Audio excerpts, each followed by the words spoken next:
Feliz sábado a todos, a toda a igreja. Que Deus seja louvado pela sua presença aqui na casa do Senhor.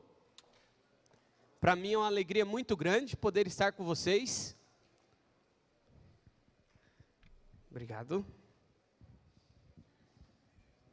Para aqueles que não me conhecem, eu sou o pastor Roberto. Eu sou o departamental de publicações e espírito de profecia.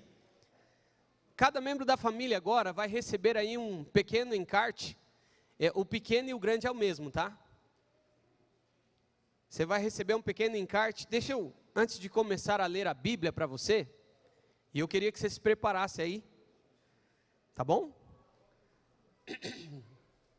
Eu preciso dar um anúncio muito importante, muito importante.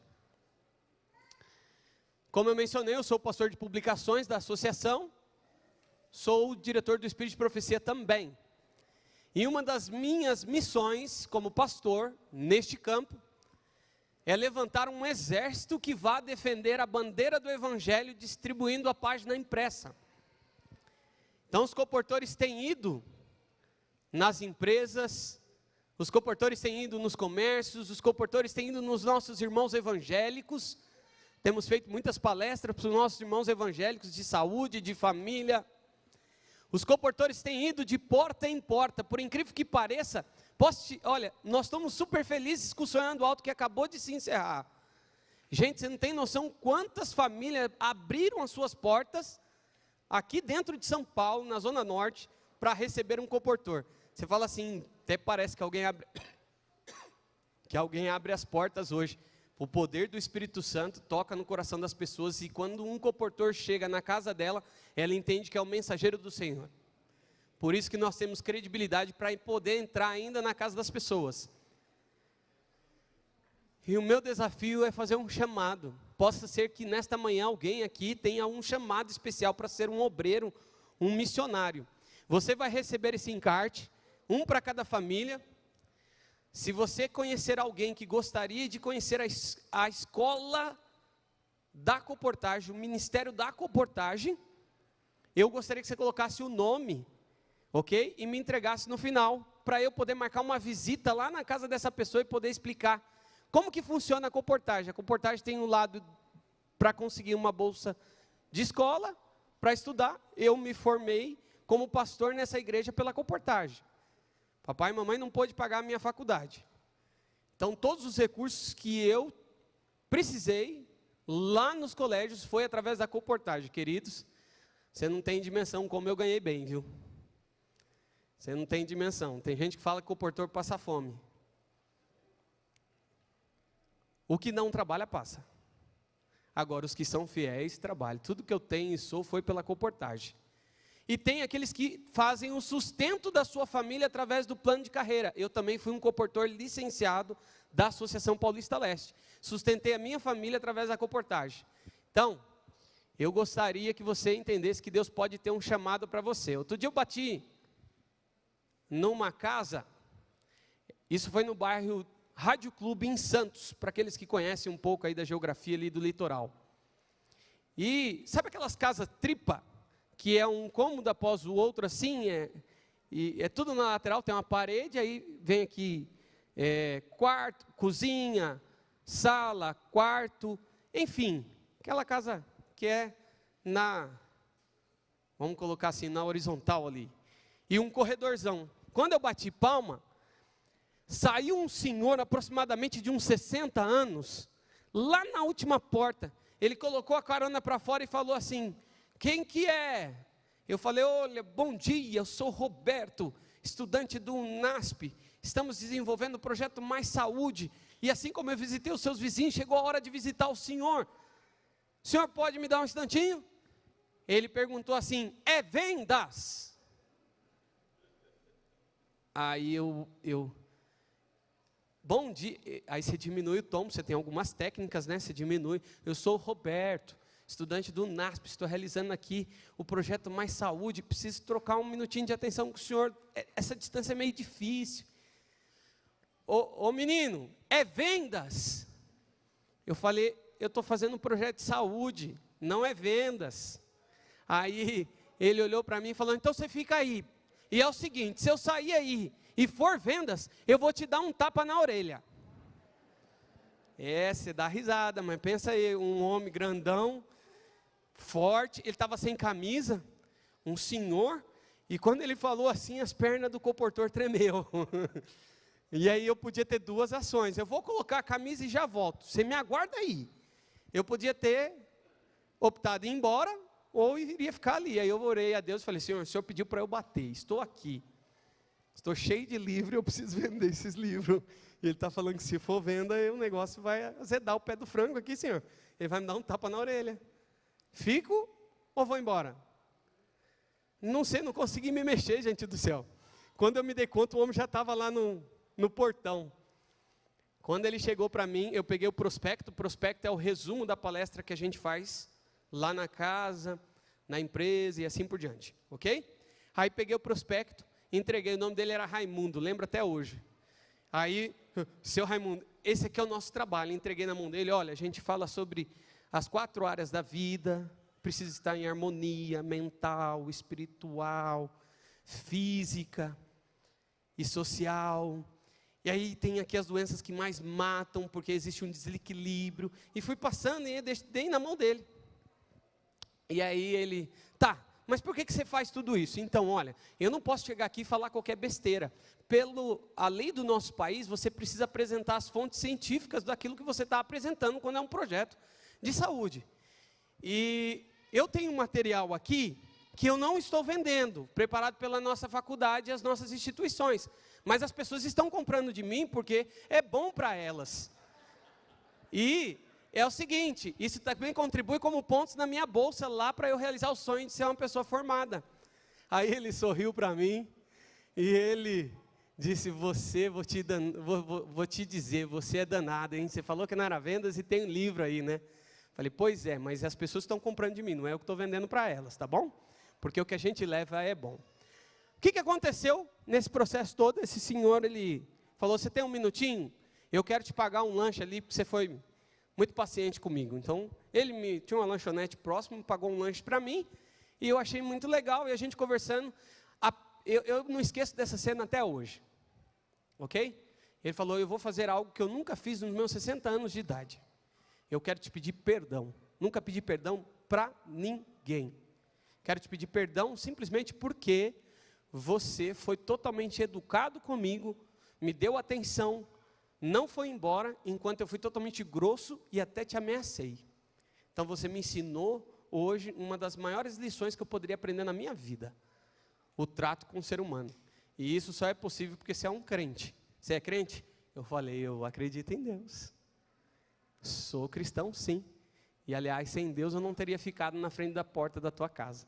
Gentilmente, ele comprou a coleção que eu queria, que eu estava ali, os livrinhos, eu saí feliz, ganhei ainda uma tubaína e um salgado que ele pagou, e fui para a próxima casa. Gente, você não tem noção de quantas experiências saudáveis eu vivi na Coportage. Para mim, a Coportage, a Ellen White, aliás, no Comportor Evangelista, ela batiza como a escola da educação superior. E ela não quer aqueles que para mais nada servem para a Coportage, tem que ser os melhores. Então pode ser que alguém tenha que largar alguma coisa para ser um comportor evangelista. Eu larguei um bom trabalho para ser um comportor. E Deus me deu um ministério pastoral com isso. Então vou orar aqui até o final para que Deus te abençoe e que você me indique um nome para que possa ser um comportor evangelista, seja para a área de estudantes ou para a área de efetivos. E para aqueles que são mais modernos, se você quiser depois ler o QR Code, você vai mandar um WhatsApp direto no meu número pessoal e a gente vai marcar o nosso encontro na minha casa, na sua, na associação. Eu esqueci de dar bom dia também para aqueles que estão nos acompanhando pela internet. Deus seja louvado. Embora você esteja na igreja digital, ela também é real. E a igreja se estende até você, e eu tenho certeza que Deus tem um plano e uma mensagem para você. Então eu gostaria, irmãos, que você não se distraísse com nada agora. Que você não se distraísse com nada. Se o seu celular está aí e às vezes ele te perturba, por gentileza, coloca no modo avião. Eu, quando entro na hora do culto, na hora da escola sabatina, eu coloco no modo avião. Se acontecer qualquer desgraça, em 30, 40 minutos você não vai conseguir resolver muita coisa. Ok? Pelo contrário, a palavra pode te instruir a respeito de como você pode lidar com alguma coisa ruim que acontecer daqui a alguns instantes. Se você está conectado com a palavra, você vai ter sabedoria para poder prosseguir rumo ao céu. E a história que eu quero tratar com vocês está no livro de Atos, capítulo 8. É uma história muito conhecida, porém eu quero tirar algumas lições para nós dessa história, ok? Quero tirar algumas lições preciosas. Como é que está o teu coração? Como que aqui você chegou? Eu sei que você está bonito, eu estou olhando, só tem gente bonita aqui, bem vestida, cheirosa. Como é que está o teu coração? Era seu plano estar aqui na igreja? Era seu plano estar conectado neste canal? Será que você está feliz ao lado do seu cônjuge aí, ou você discutiu com ele antes de vir para a igreja ou durante a semana? E um está de cara virada ou o bico um para o outro? Como é que estão seus filhos? Será que seus filhos estão onde você gostaria? Ou você não está muito bem de saúde? Como é que está a sua saúde? Você já percebeu que eu estou tossindo? E eu queria te dizer que eu não sei porquê, mas Deus me trouxe aqui esta manhã. Eu era para fazer uma cirurgia na quinta-feira. E ao chegar no hospital, precisei adiar a cirurgia para a segunda. Estava programado para outra pessoa vir me substituir. Mas eu não sei porquê que Deus trabalhou dessa forma para que a cirurgia acontecesse na segunda, porém eu estou aqui. Deus me trouxe aqui para falar comigo. Deus te trouxe aqui para falar com você.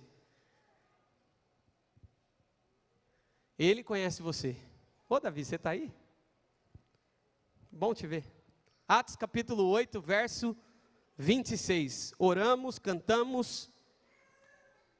Que Deus possa nos iluminar agora. Um anjo do Senhor falou a Filipe, dizendo: dispõe-te e vai para o lado do sul, no caminho que desce de Jerusalém a Gaza. Este se acha deserto. Ele se levantou e foi.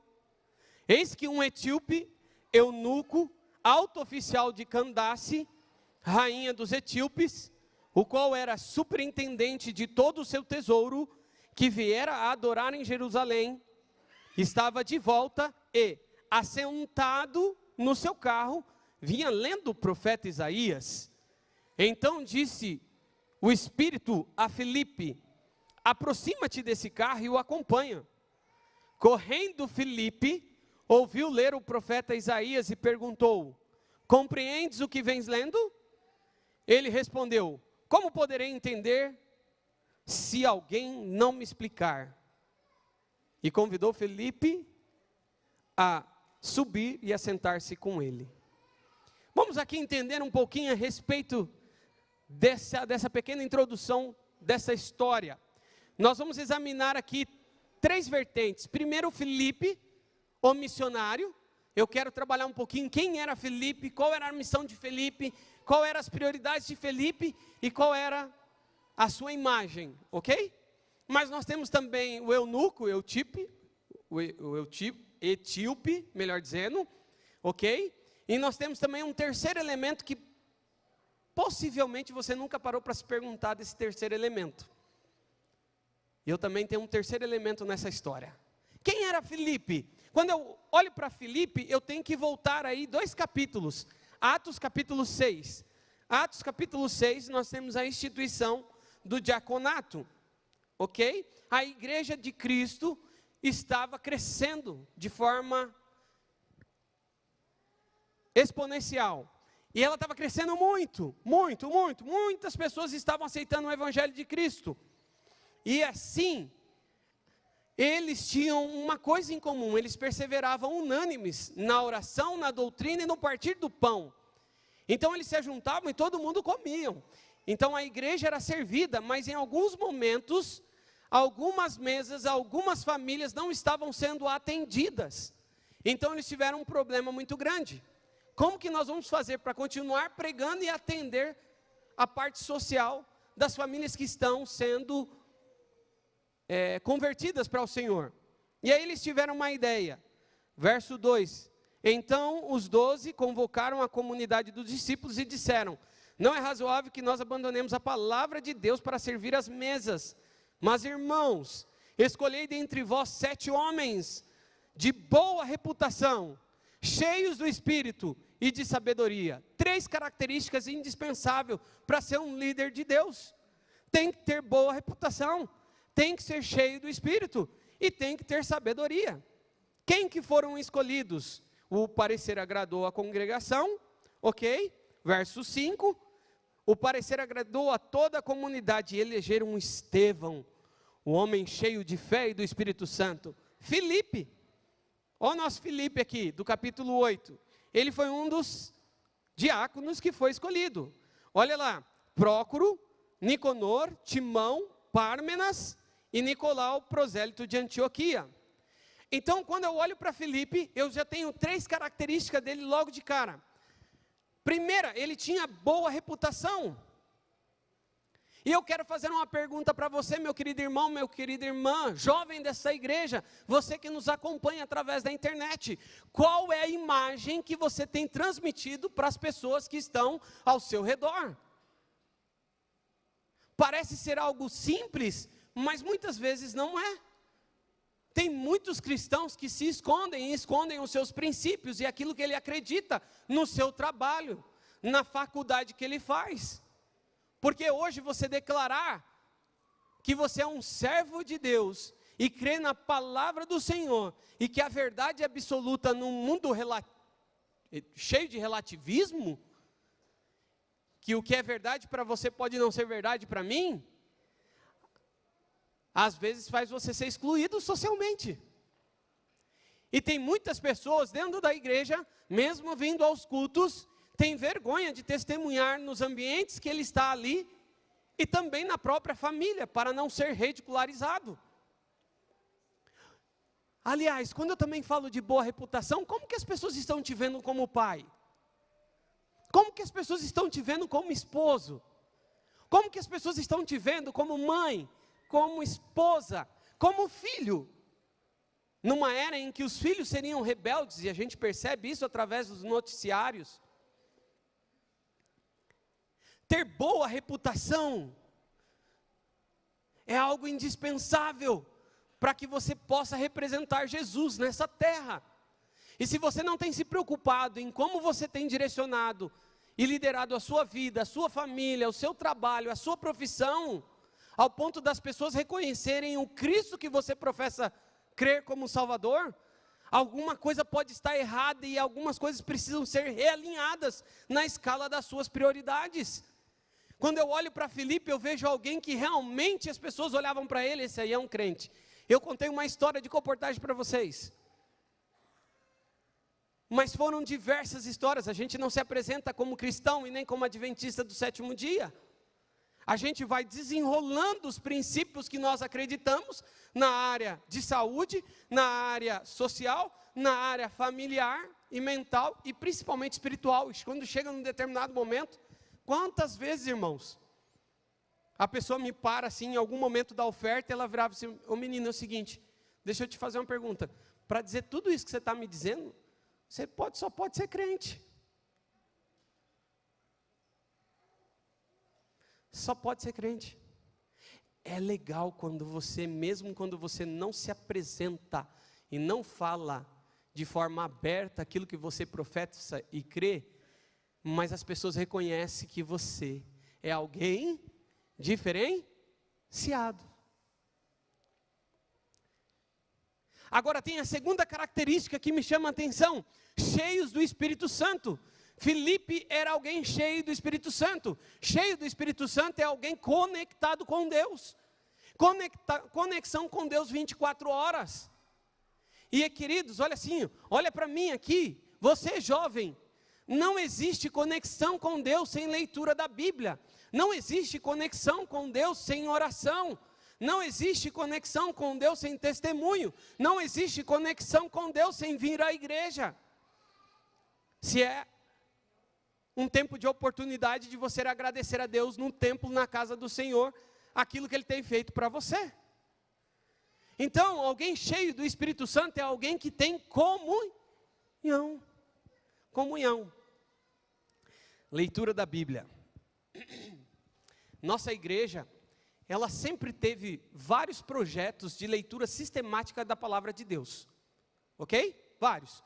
Um deles, por exemplo, foi o ano bíblico, em que você lendo de 3 a 5 capítulos por dia, no final de um ano, você leria a Bíblia toda, de Gênesis a Apocalipse, correto?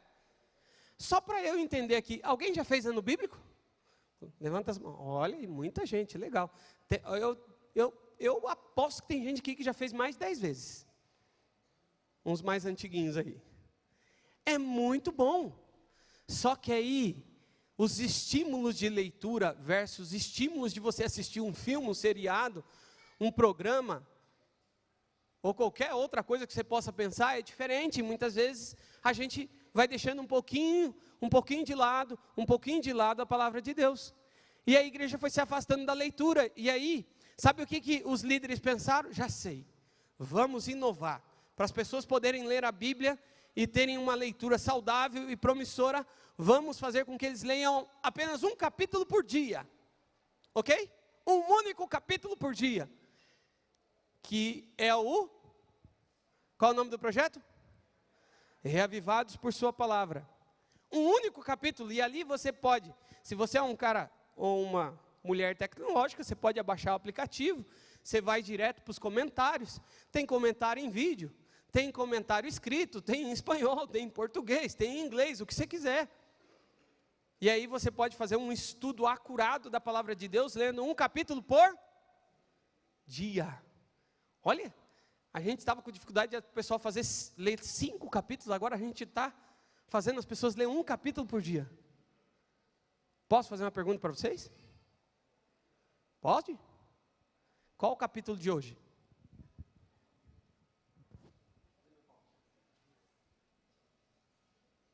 Capítulo de hoje?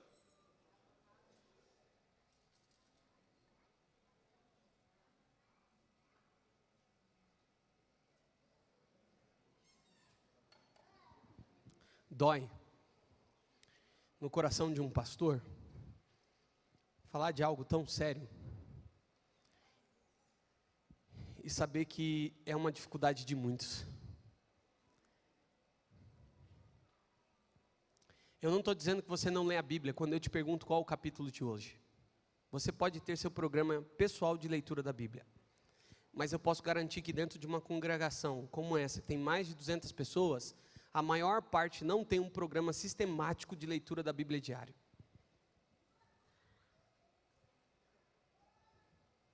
E aí Deus é quase igual a um guarda-chuva. Quando que você lembra do guarda-chuva? Quando chove. E aliás, você já perdeu o guarda-chuva? Eu já perdi alguns. Quer uma dica? Quando você perdeu um guarda-chuva, lembra de onde parou a chuva. Se a chuva parou para você dentro de um ônibus, talvez ficou no ônibus e você não tem mais como pegar de volta. Foi num estabelecimento, talvez possa estar lá. E aí nós como seres humanos temos uma facilidade muito grande de recorrer a Deus, ajoelhar diante dEle e pedir instrução dEle quando a gente está precisando de algum livramento, algum milagre que a gente não pôde mais resolver com o poder das nossas mãos. Posso te dizer uma coisa, irmão, em nome de Jesus, querido crente, cidadão do reino do Senhor, porque o Senhor está voltando para te buscar, vamos ler mais a palavra. Aí a igreja tem algo extraordinário, me ajuda.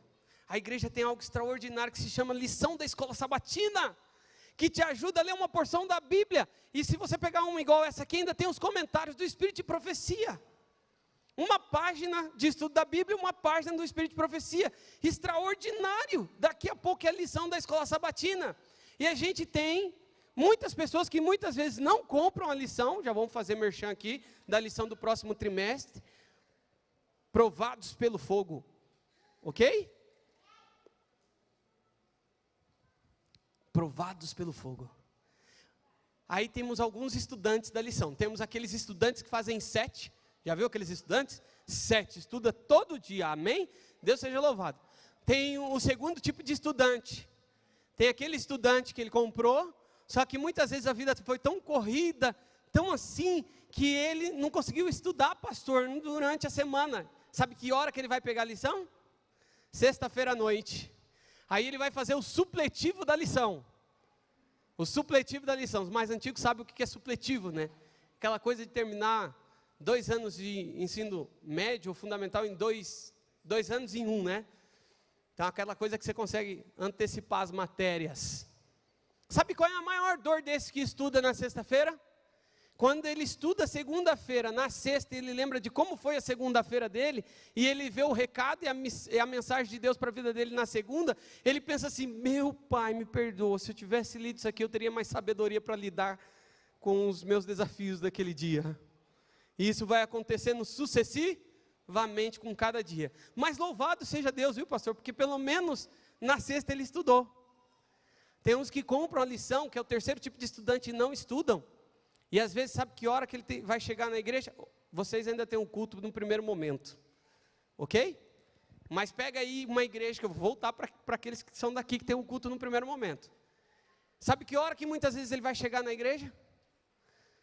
Daquele que começa com a primeira lição da escola sabatina?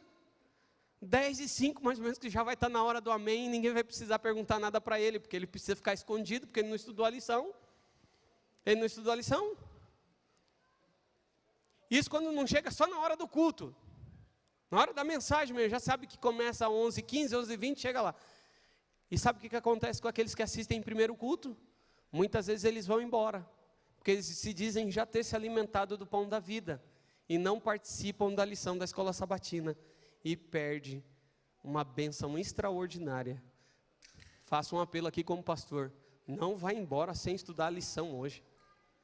Ela vai te ajudar a ter forças para que você possa estudar a lição no próximo trimestre. E em nome de Jesus, para aqueles que são pais, seus filhos precisam ter a lição. Seus filhos precisam que você estude a lição com eles. Depois eu não entendo, 2 tipos de pedido que você tem mais nas quartas-feiras de oração. E quando você me traz aí um pedido de oração para a gente orar quando a gente está em grupo. Quais são os 2 pedidos que mais se fazem? Saúde e família. E aí eu vejo um pai que está triste porque o seu filho não está do lado dele dentro da igreja, mas quando ele vê a rotina que ele teve espiritual com o filho durante a infância, não incentivou o filho a acreditar nas crenças que ele acredita. E aí, amigo, o inimigo é profissional, ele não brinca não.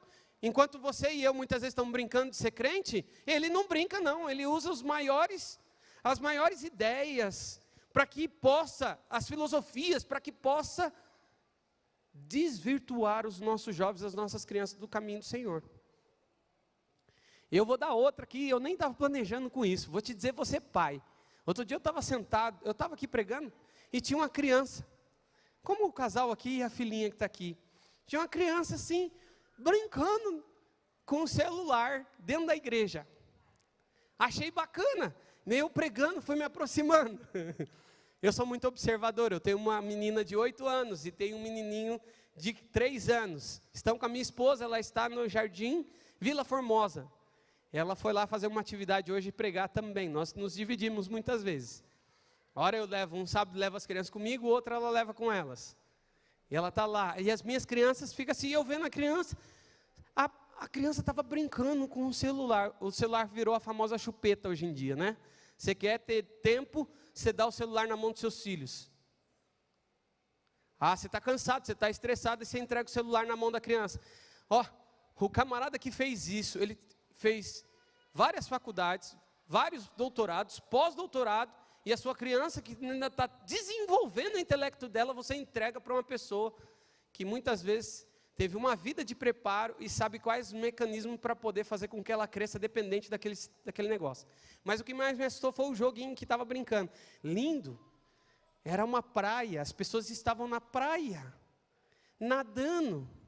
Nossa, um sol. Pensa numa imagem bonita. De repente, sabe o que chegou na praia, gente? Um tubarão. E o tubarão começou a morder as pessoas. E começou a jorrar sangue na tela. Adivinha quem era o tubarão? Adivinha quem era o tubarão? Quem era? Quem estava jogando? A criança era o tubarão. Olha a ideia do jogo. Parece ser um negócio assim hilário, mas estava fazendo com que a criança perdesse o valor da pessoa, das pessoas. Porque ela estava matando quem? Se a educação dos teus filhos te dá trabalho, deixa eu te dizer um negócio. Em nome de Jesus, assuma a sua responsabilidade como pai e mãe. Sabe por quê? Porque quando Jesus voltar, Ele não vai te perguntar os títulos que você tem, os títulos acadêmicos. Ele não vai te perguntar quanto que você ganhou na sua vida e o patrimônio que você tem. Ok? Ele vai te perguntar, cadê os filhos que eu te dei? Isaías 8:18. Cadê os filhos que eu te dei? Você, era opcional você ser pai e mãe. Concorda comigo? Um casal pode ser feliz sem filhos? Sim ou não? Sim, pode. Mas se eles tomaram a decisão juntos de ser pais, eles precisam então, até antecipei um dos pontos de Filipe. Até antecipei. Mas voltando aqui, cheios do Espírito, você precisa ter conexão com o céu. Você precisa viver em comunhão com Deus. Não adianta você pensar que sem estudo da palavra, sem oração, sem vir à igreja, você vai conseguir. E eu vou dizer você que está me acompanhando pela internet, é muito legal ter essa acessibilidade. Porém, você estar presente na casa do Senhor é a melhor escolha que você pode fazer. Se não deu nesse momento, Deus seja louvado porque você está conectado. Mas venha para a casa do Senhor. Venha para a casa do Senhor. É importante a sua presença aqui dentro. É importante. Agora, a terceira característica, ele tinha boa reputação, cheio do Espírito e tinha sabedoria. Era alguém que quando você chegava para sentar do lado dele e falasse, me dê um conselho, Felipe. Era alguém que falava com autoridade. Era alguém que falava com amor. Era alguém que dava apoio emocional. Porque alguém que tem, sabe, como é gostoso você falar com alguém que te entende, que te ouve e te dá bons conselhos. Posso te dar um conselho aos líderes? Os jovens precisam muito de vocês. Os pais, os jovens precisam muito de vocês. Por favor, crie um ambiente de comunicação dentro da sua casa, dentro do ambiente de trabalho, dentro da igreja. Porque se vocês se comunicarem segundo a vontade do Senhor, vocês terão sabedoria para dizer qual é o caminho que vai levar até o céu. E às vezes tem gente dentro da igreja que a gente não consegue sentar do lado porque é amargo. Só vive reclamando. Nunca está bom o que acontece na igreja. Deixa eu te dizer, é comandado por homens e mulheres. Pode dar errado uma transmissão, pode dar errado o som. Não vai ser culpa dos meninos, às vezes é um problema técnico. Para de ficar reclamando das coisas. Seja mais humano, tenha mais sabedoria, se coloque mais no lugar do outro, tenha empatia. É empatia, né? Falei isso correto? Às vezes, esse ímpeto de querer falar rápido. A gente precisa entender que quem representa Cristo Jesus vai ser uma pessoa equilibrada. Equilibrada. Eu não estou falando que você não vai ter problema, gente. Desculpa, eu tenho. Você acha que você não vai ter? Você é pecadora, eu sou pecador. A gente tem as nossas lutas. E Deus vai lapidando o nosso caráter. Mas a gente pode ter atitudes diferentes quando estamos sobre a luz do Espírito Santo, guiando a nossa vida e sendo orientados pelo assim diz o Senhor. Por isso que comunhão é um negócio importantíssimo. Outro aspecto de Filipe, abre lá em Atos capítulo 21. Deixa eu acelerar, não colocaram o relógio ali, para mim fica mais fácil, hein? Ok. Atos 21, verso 8. Olha que coisa interessante. Eu falei que tinha antecipado. Essa é outra coisa que quando eu olho para Filipe, ele me motiva e ele me desafia. Atos capítulo 21, verso 8 diz assim, no dia seguinte, partimos e fomos para Cesareia. E entrando na casa de Filipe, o evangelista, que era um dos 7, olha o nosso Filipe aqui, que era um dos 7, ok? Ficamos com ele. O que eu quero destacar está no próximo verso, o 9. Tinha este 4 filhas donzelas, que profetizavam. Olha que coisa linda, tinha ele 4 filhas donzelas. Eu tenho uma menina lá em casa, como mencionei, de 8 anos. Fico pensando, Felipe, 4 donzelas. A Bíblia destaca a beleza dessas meninas, né? E pai é um negócio difícil de deixar a menina embora, né? Eu fico olhando para minha filha e falo, e eu preciso ensiná-la. E eu digo para ela, né? filha, um dia você vai ter um namorado, esse namorado vai ser seu noivo, e de noivo ele vai se tornar seu marido. Assim como o papai foi namorado da sua mãe, fez o noivado com a sua mãe, e levou a sua mãe para o altar e casou com ela diante da igreja. Este homem precisa ser um homem do Senhor. Vai ser duro para o papai o dia que o papai ter que te levar até o altar. O papai não queria assim, lá no fundão, mas ele quer, né? Porque precisa seguir a vida. Eu só queria pedir uma coisa para você.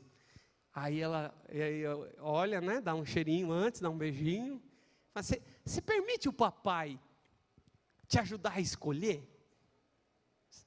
Então, estou falando desde pequenininho, para quando chegar lá no momento, ela permitiu o papai ajudar a escolher. Eu fico imaginando o Felipe, o trabalho que ele teve, gente. Brincadeiras à parte, mas uma coisa que me chama muita atenção nesse texto é o seguinte: Felipe não era um evangelista, Felipe não era apenas um líder da igreja, Felipe não era alguém que levava o evangelho para o mundo, ele era alguém que deixava o evangelho dentro da sua casa. O seu campo missionário inicial era o seu lar, porque a Bíblia diz que as suas 4 filhas profetizavam. Ou seja, as suas 4 filhas estavam vivendo um evangelho que o pai vivia, e estava seguindo o ministério do pai, pregando o evangelho. E aí, dói o coração quando eu vejo as estatísticas dos obreiros hoje, de quase 30% dos filhos que saem da igreja. Eu oro todos os dias para que os meus filhos não venham sair da igreja, para que os meus filhos entendam a fé que eu tenho, mesmo débil por ser pecador, que eles consigam ver mesmo eu tendo erros, que eles possam ver em mim, mesmo com os meus erros, o Deus que me salvou. Você tem lutado pelo primeiro campo missionário que Deus te deu, seu lar? Homens, vocês são sacerdotes da casa. E a última coisa que muitas vezes a gente faz é orar pela família, com a esposa, com os filhos. Assuma seu papel de sacerdote. Querida irmã, se ele não assumir o papel, em nome de Jesus, assuma você. Eu sei que vai ser um fardo a mais para ti. Mas assuma. Chama o maridão para orar. Chama os filhos. Tenha um culto familiar. Como eu te falei, Deus não vai te cobrar seus títulos, o seu patrimônio. Deus vai cobrar a sua família. E a gente vive dizendo que o maior patrimônio que a gente tem é a família. Sabe uma coisa interessante? Mas parece que pai e mãe e saúde a gente só dá valor quando? Quando perde. Aí quando o camarada perde a família, que dizia ser mais importante, aí ele vai entender quanta coisa ele negligenciou. O que eu quero dizer com isso? Se for necessário você mudar de emprego, para você ter mais tempo para sua esposa, e você ter mais tempo para os seus filhos, você tem que mudar. Se o local onde você mora não está sendo bom para a sua família, e necessitar de você ir para uma outra localidade que você possa blindar, proteger, acompanhar, você tem que fazer. Ah, mas eu vou ganhar menos, e daí? Não é Deus que te sustenta? Só que parece que só quando a gente perde que a gente vai dar valor. Ou você acha que Cristo não fez sacrifício para poder vir a essa terra e morrer por você? Ele deixou o céu, Ele deixou o comando de todos os anjos. E por que você não pode fazer uma única renúncia em pró da sua salvação e da salvação das pessoas que você ama?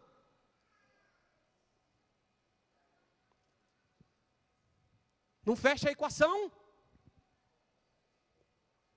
Não fecha. Em nome de Jesus, cuide da sua família. Não pregue só aqui da frente liderando essa igreja. Não pregue apenas entregando o livro missionário. Ou fazendo qualquer outra atividade missionária. Pregue cuidando da espiritualidade e da salvação do seu lar, da sua família. E os meninos aí, os mais novos, os jovens, honra teu pai e tua mãe. Se você tem uma mãe de Jesus, um pai de Jesus, você tem algo muito grande na sua vida. Não vá na onda do mundo, dos grupos sociais que muitas vezes faz você deixar a família de escanteio. Em nome de Jesus, honre seus pais e suas mães.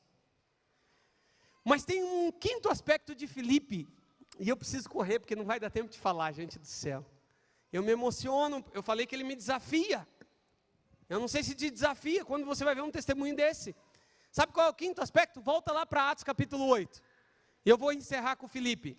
Atos capítulo 8. Como que a gente prova que Filipe teve comunhão com Deus? Quem falou com Filipe? O anjo. 26, um anjo. Mas como se não bastasse, quem mais fala com Filipe? No verso 29. Deus, o Espírito Santo. Olha que coisa tremenda. E a mensagem para Filipe, olha que detalhe, muitas vezes que a gente passa despercebido. Olha que detalhe.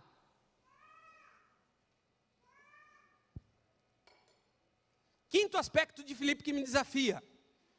O anjo falou para ele descer para o caminho que desce para Jerusalém. E ele fala que era deserto esse caminho. Não tinha muita passagem ali.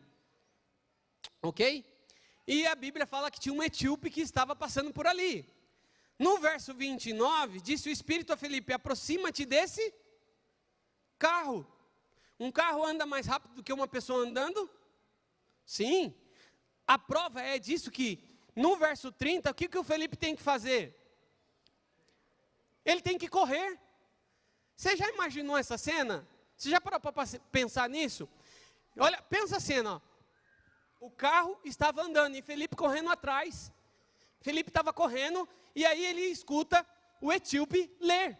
E ele lia lá no verso 32. Foi levado como ovelha ao matadouro, e como um cordeiro mudo perante o seu tosqueador, assim ele não abriu a boca. E enquanto o etíope estava lendo, ele estava correndo.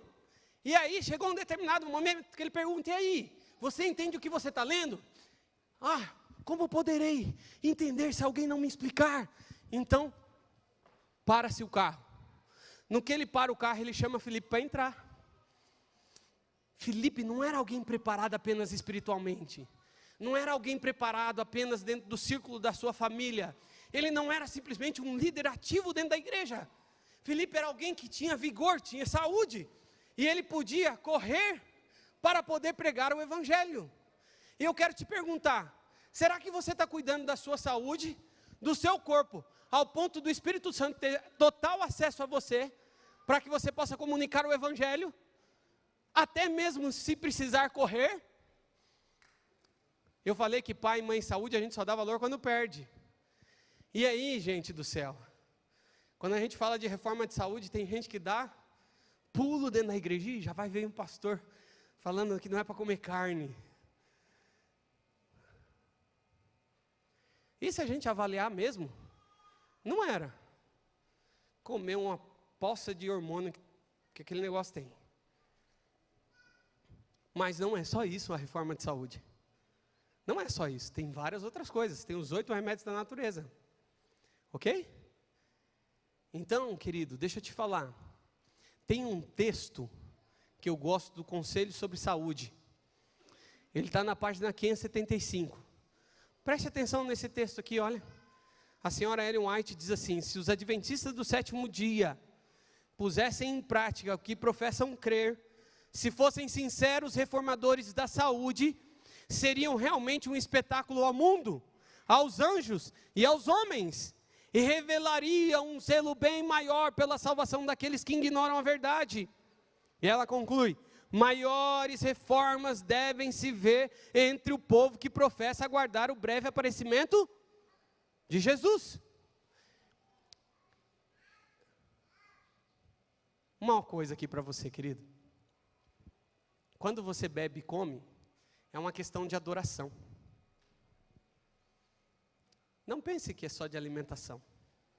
Aliás, você sabia que o Brasil está melhorando em expectativa de vida?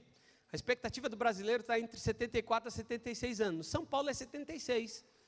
Há estudos que dizem que o Brasil é um dos países que mais se investe em saúde. E que nos próximos anos, talvez aí 2, 3 décadas, nós possamos chegar talvez até em 102 anos de expectativa de vida. Olha o brasileiro, que coisa extraordinária. Mas eu e você, quando cuidamos da saúde, não se trata simplesmente de ter uma melhor condição de vida nessa terra. Se trata que o teu corpo é templo de quem?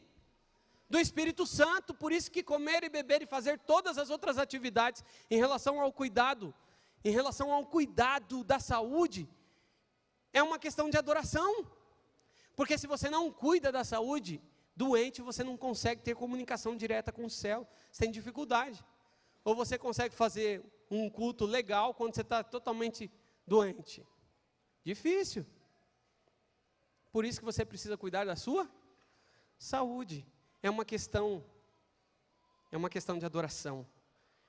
Boa reputação, cheios do Espírito Santo, de sabedoria, cuidando e evangelizando a sua casa. Felipe era alguém tremendo, e é alguém sensível ao chamado de Deus e ainda preparado espiritualmente e fisicamente. Eu tenho me cobrado algumas coisas. Como que você está? Será que precisam ter algumas reformas? Coloque diante do Senhor, Ele pode te dar o poder para vencer e ter a vida transformada. Só uma última coisa sobre a reforma de saúde. A gente recebe vários pedidos de saúde, para orarmos para restauração, pela cura e tudo mais. A maior parte dos problemas de saúde foram por causa de hábitos errados. Você pega alguém que teve diabetes, a maior probabilidade é porque ela teve uma alimentação muito incorreta. E aí ela vai sofrer com os problemas da diabetes. E aí, muitas vezes, você pega alguns problemas, e aí vem os pedidos de oração. Ora por tal pessoa. Deixa eu te dizer um negócio. A gente pode até orar pela tal pessoa, mas se a reforma de saúde não acontecer na vida dela, Deus não é incoerente. Como é que Deus vai curar para a pessoa se adoecer de novo se ela não quer mudar? Você percebe que o negócio é mais sério do que a gente imagina? Percebe que é mais sério do que a gente imagina? Se você está orando, pedindo a busca pela cura, pela qualidade de vida, esteja também aberto para mudar e a entregar o seu paladar para que Cristo Jesus possa transformá-lo. E pode parecer loucura, mas esse é um dos campos mais difíceis de mudança da vida. Tanto que o inimigo tentou Eva por onde? O fruto era desejoso, né, aos olhos, chamativo. Eu fico pensando, ele talvez até mordendo o fruto lá. E a gente, quando vê alguém comendo, a gente fica salivando às vezes, né? O inimigo sabe que a alimentação, ela põe... Cristo Jesus foi tentado no deserto com o quê? Transforma a pedra em...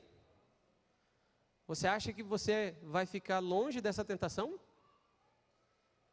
Sendo que os nossos primeiros pais perfeitos, sem pecado, foram tentados.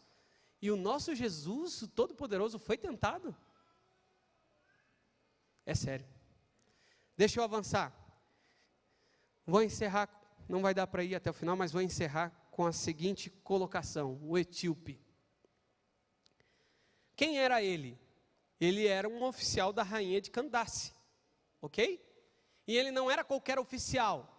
Ele era como se fosse o ministro da economia, o tesoureiro, ok? Ele era o tesoureiro, ele era alguém importante, ele era alguém que tinha influências. Mas a Bíblia fala que ele era um eunuco. O que é um eunuco? Não sei se você sabe, mas o eunuco é uma pessoa castrada. É alguém que teve a sua sexualidade violada.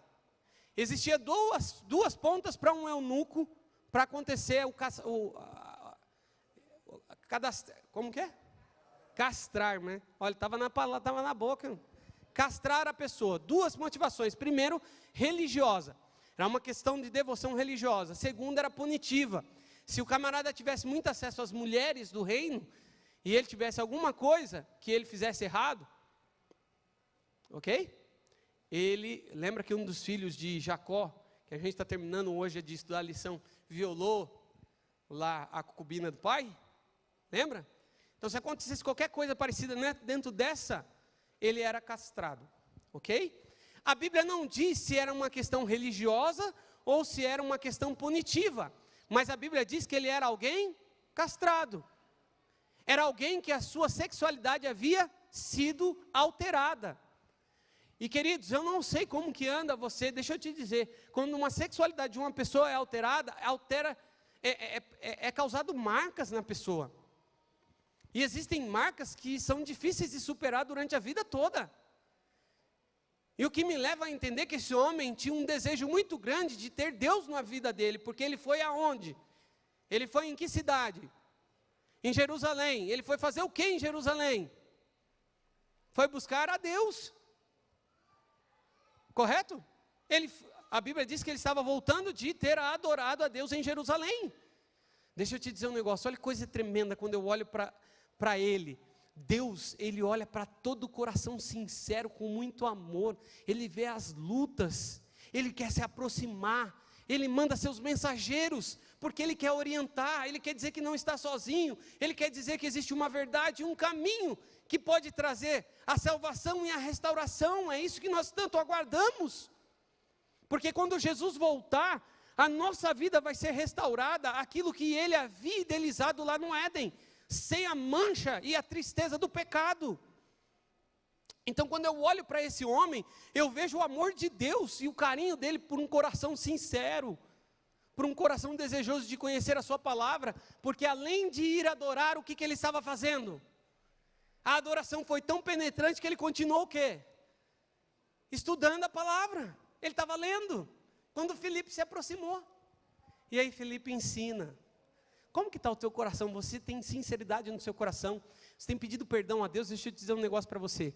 Quando você pede perdão a Deus, Deus te perdoa. Quando você pede auxílio para Deus, Deus te auxilia. Você não precisa encarar os traumas da sua vida sozinho.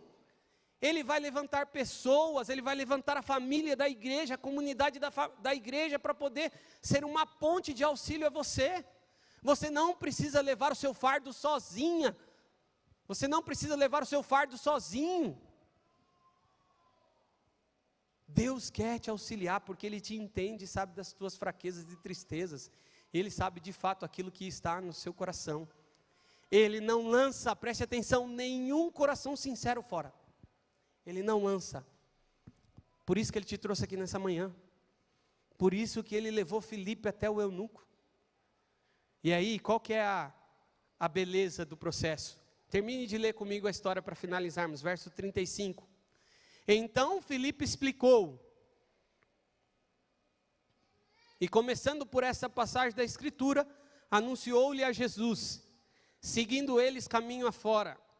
Chegando a certo lugar onde havia água, disse ao eunuco: eis aqui a água, que impede que eu seja batizado? Filipe respondeu: é lícito? Se crês de todo o coração. E respondendo ele disse: creio que Jesus Cristo é o Filho de Deus. Então mandou parar o carro, ambos desceram à água, e Filipe batizou o eunuco. Quando saíram da água, o Espírito do Senhor arrebatou a Filipe, não vendo mais o eunuco. Este foi seguindo o seu caminho cheio de júbilo. Mas Filipe veio achar-se em Azoto, e passando além, evangelizava todas as cidades até chegar a Cesareia. É assim o evangelho. Para o mensageiro, ele levou a mensagem, abençoou, teve salvação, agora ele precisa continuar pregando para os outros que agora não têm a salvação, tem que continuar pregando. Então, para os de cabeça branca aqui, ou para os sem teto, que são os mais assim, tem gente experiente, não é porque você já está, talvez com o seu vigor, um pouquinho abaixo do que era antes, que a sua missão acabou. Pelo contrário, você vai continuar sendo um missionário até o último fôlego de vida que você tiver nessa terra. Então, se a gente evangelizou uma parte, tem que continuar evangelizando a outra. Filipe traz uma lição tremenda aqui, né? Ele não perde tempo. Mas o que me chama a atenção é quando o evangelho chega na vida da pessoa, ele produz alegria, júbilo, paz. E eu vejo esse homem tendo alegria e paz. Eu fico pensando no testemunho que ele deu lá no reino de Candace. Como esse homem foi usado por Deus na sua terra natal, para testemunhar de um Deus Salvador. E aqui a gente tem a conversão. A conversão envolve estudo da Bíblia, envolve um instrutor bíblico, um apelo, uma decisão e o batismo. Fecho com isso aqui, queridos. Se existe um caminho que te leva até o céu, presta atenção.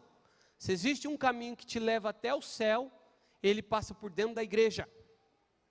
Ele passa por dentro da igreja. E ele vai até o tanque batismal. E algumas pessoas se questionam, por que eu deveria me batizar? É só mais um ato. Mas o próprio Jesus, sem pecado, se batizou para dar o exemplo de que quando nós entramos no tanque batismal, nós estamos anunciando para todo mundo que Cristo Jesus não é apenas o Salvador da nossa vida, mas a partir de agora Ele vai se tornar o Senhor. Não é mais a minha vontade, é a vontade dEle. Não é mais a minha ideologia e filosofia de vida, é a dEle, é o assim diz o Senhor. Então eu morro para o mundo, quando eu sou sepultado nas águas, e eu nasço para o reino do Senhor, o reino dos céus. Eu não sei quem é você, os anciãos não falaram nada comigo, não perguntei isso para eles, mas possa ser que tem alguém aqui dentro, ou você que me acompanha pela internet, que ainda não tomou a sua decisão de passar pelas águas. O tanque está vazio, eu não vou te batizar hoje, não tem como. Existe um preparo, mas não deixe de tomar a sua decisão. A gente não sabe o que vai acontecer no dia de amanhã.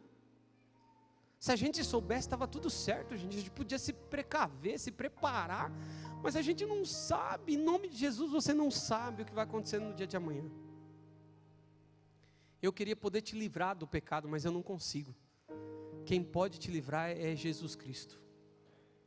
Por isso que Ele te trouxe aqui nessa manhã e está falando com você através da palavra.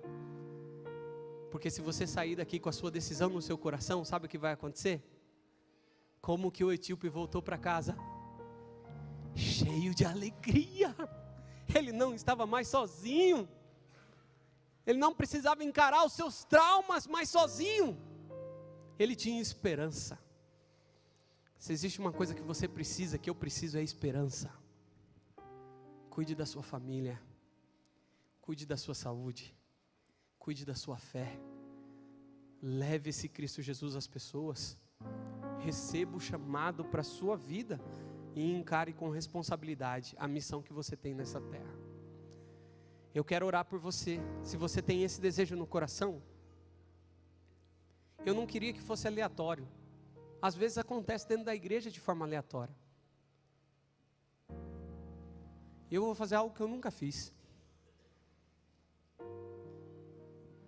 Eu vou começar a oração final aqui da frente, vocês do jeito que vocês estão. Geralmente a gente pede para levantar ou para vir à frente. Mas eu não quero que seja aleatório. Eu não quero que você olhe quem está do seu lado. Não quero que você seja motivado simplesmente porque todo mundo levantou e você não levantou. Nós vamos começar orando de olhos fechados, nesse exato momento. E no decorrer da oração, vou te dar a oportunidade de você entregar a sua vida nas mãos de Cristo. E você vai se levantar em oração, orando, só você e Deus. Só você e Deus. Você vai se levantar, você com Deus, sem olhar as pessoas. Para que Deus possa transformar aquilo que você ainda não conseguiu transformar. Para que Deus possa fazer os milagres que você ainda não conseguiu fazer. Para que você tenha a alegria de esperar Jesus e Ele poder te levar para o reino dEle. Feche os seus olhos. E no decorrer da oração. Querido Pai, obrigado pela sua palavra. Ela fala fundo ao nosso coração, Senhor. Ela mexe com a gente. Porque ela nos aponta coisas boas. Mas também mostra como o pecado às vezes é abusivo na nossa vida e tem nos desviado do teu caminho. Pai, tem misericórdia de nós. Que o teu Espírito Santo seja derramado sobre todos aqui, Pai. O Senhor conhece cada um de forma individual, do menor ao maior. Neste momento eles vão tomar as decisões deles, Pai. E eu quero que o Senhor ouça a oração deste teu filho, desta tua filha, deste jovem, desta criança. Ele vai se posicionar para entregar diante do Senhor as suas lutas. Ele vai se levantar e vai orar pessoalmente contigo.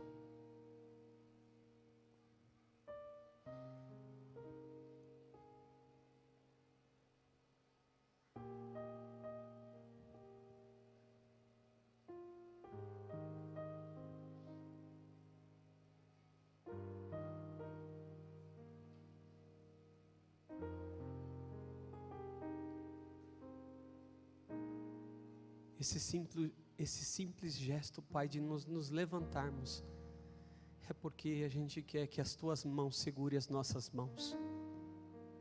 A gente não tem força sozinhos. A gente fala que vai mudar, mas não consegue.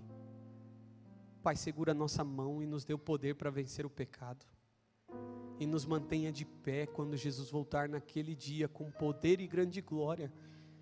Ajude-nos a levantar as nossas cabeças e dizer: este é o Salvador que tanto aguardávamos, tanto sonhamos.